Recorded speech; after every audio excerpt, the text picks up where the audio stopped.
You guys want to know how Tesla was able to like generate one of the most reliable systems to ever exist for self-driving? And their only competition is Waymo/Google. And how they caught up to the competition like that, I'm gonna tell you right now.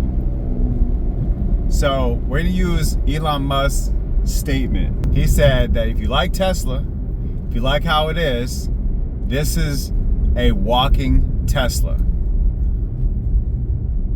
What does a robot need? It needs to adapt and learn its environment and basically, essentially, learn how to almost be human as possible, right? The robot has microphones, it has speakers, it has AI learning to continue to learn. And the car has the same thing. Car has a microphone where you could literally talk through the Tesla, right?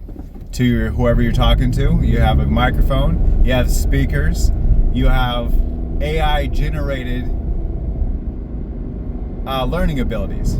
So AI learning abilities is what they're using to learn your style. So when you're using self-driving, the microphones are engaged to where they can listen to you and hear what you're saying. So it's like almost like you're giving a voice command. So when they first launched it, it had phantom braking, it had a bunch of weird issues that people weren't used to. So they're like, I don't want to use it, I don't trust it, yada yada yada, right? So they weren't willing to use it. So that was something that they faulted on. They're like, well, and it was $15,000, just to let everybody know. So everyone used the free version, which is autopilot. So autopilot kind of gets to learn your ability, what you drive, how you drive, just a little bit, nothing crazy.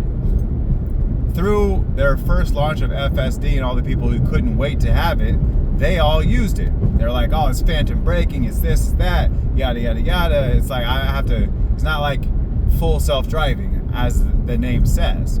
Well, over those years, which were basically test dummy years, they're able to generate a lot of information based on people's driving habits. So they started sending out updates. Then they kept sending out updates. And then they're like, you know what? We're gonna come out with a cyber cab. They're using you as like as the learning. So it gets to know your driving style and things of that nature. So I feel like everyone's AI is similar but different. So when they use that cyber cab, they're using, hey, we want this thing to be able to drive autonomously, and we need to prove that this autonomous is able to do what we need it to do. So we need to improve the regular FSD so people can build confidence in the product. And that's what they've been doing over and over and over again. So with their AI learning that they've been generating this whole time, and their microphones being able to hear, because like all the videos that I've watched, people are essentially talking to themselves, but basically talking to the car. Didn't use this blinker there. Oh, yeah. What I would do in this situation, or I would do this, I would do that. The next thing you know, the update comes, and then all the things that you were just talking about kind of go away. They're like, oh, I wonder how they went away, because it listened to you, and it was able to basically generate these into an update to be able to improve your experience as a Tesla driver. Because the last thing Tesla wants is you to use their cars and then go bounce off to Rivian or some other electric company. They want you to use Tesla for everything. That's why they don't outsource anything. That's why all of it is Tesla made. We want to make our cars, we want to work on our cars, we want to do everything. We don't want people helping out in any process. Now, some of that's been lifted. There are some people that can actually work on Teslas without voiding their warranty now, and before it wasn't like that. So they're able to use you as like the learning model to train their robot, to train their cars, and to train the cyber cab all at once. So you can see how fast these things are learning and picking up. See, Waymo is a company that they're not like Tesla. Now they might become like Tesla in the future, but they're not like Tesla at this exact moment. So they don't use a lot of the same systems that they do to improve the experience of being in a Waymo car. Because Waymo, they spent their time having drivers that they paid drive around town taking people around. So it wasn't self-driving, it was them teaching it how to drive. Well, instead of spending the money on that, why don't we just invest in the systems and have all our people, the consumers, do that work for us, and we still get the same result, but we save a lot of money. That's why Tesla is improved, because they don't have to hire nobody, so they have a lot of cars being sold because of the appeal of Tesla. And all these people are all using a form of self-driving, whether it be self-driving or just the autopilot feature. Plus, you're driving the car. So even if you never use FSD and you never use the autopilot, you're still driving the computer. This information is being sent to other information to improve your situation, where they're like, hey, we're going to improve your experience here. But what they're realistically doing is training all the models, so that way whenever they need people to use FSD, that they'll use it. Do you have $8,000 to put up right now to buy it? Probably not. But do you have $100 a month to cancel whenever you want to not use it and use it while you use it? Of course. We spend more than that in all types of subscriptions. So $100 a month really is not bad, especially if you're only going to own your car for like 5-6 years. You're saving money on that back end right there. Because with Tesla, unlike iPhone, they don't come out with a new thing every year. They use updates to do the thing, to make it feel new.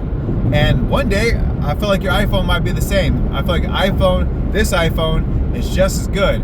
And we might just get an update, period, to where now we're not wanting you to come in and upgrade to the iPhone 17. We want you to not keep your device, but buy the software. And the software only works on the last version of iPhone and this version of iPhone.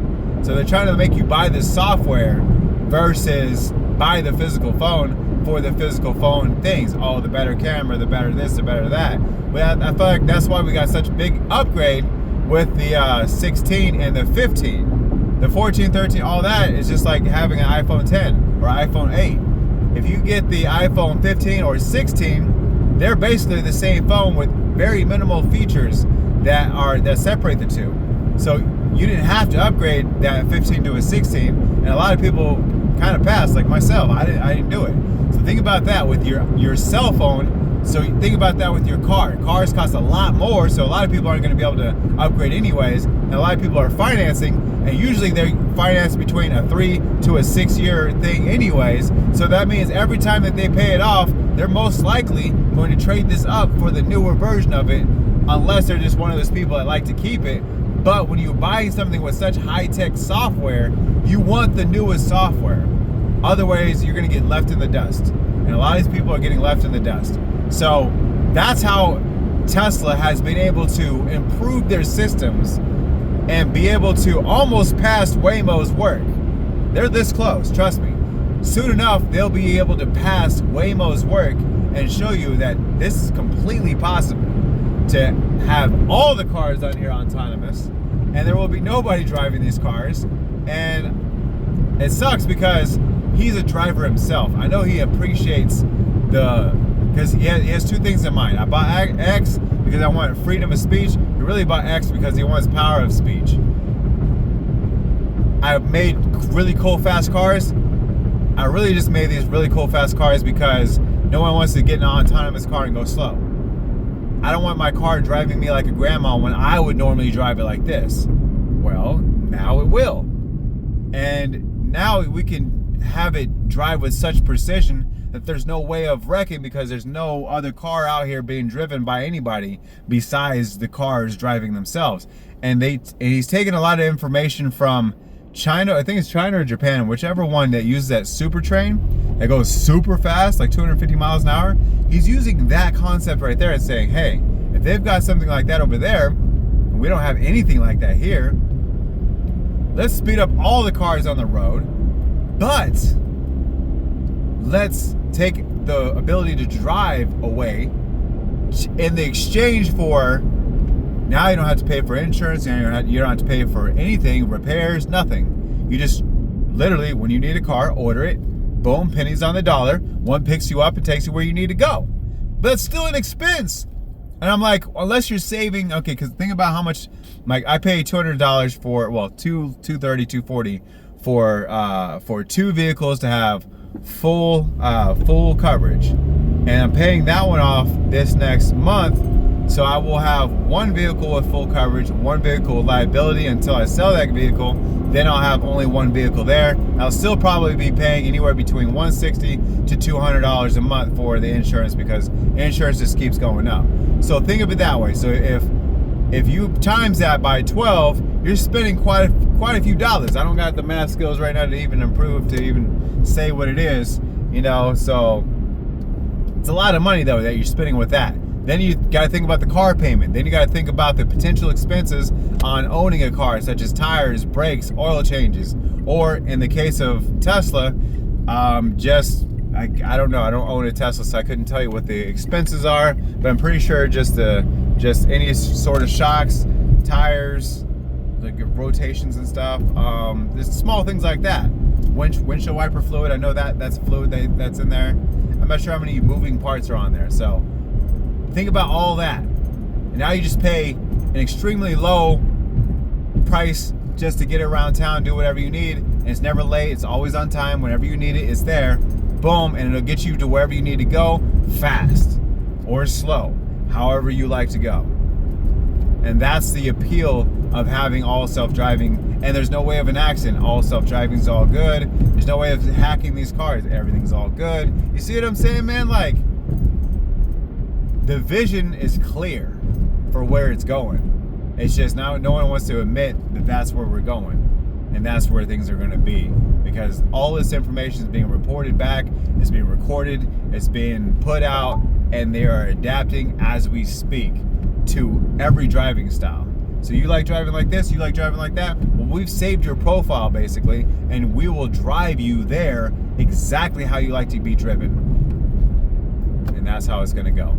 I appreciate you guys. Sorry I haven't been updating, but like I said, man, I want you guys to appreciate the videos and view them. I was getting like really low views. I mean, extremely low views. So I figured that you're seeing too much of me or something. So I was like, you know what? I'm gonna take a little bit of a break, so that way you guys can appreciate me a little bit more and say, hey, I want to hear from him. Where has it been? I got a few messages, so I'm glad that someone was looking out for me and wondering where I'm at, make sure I'm okay.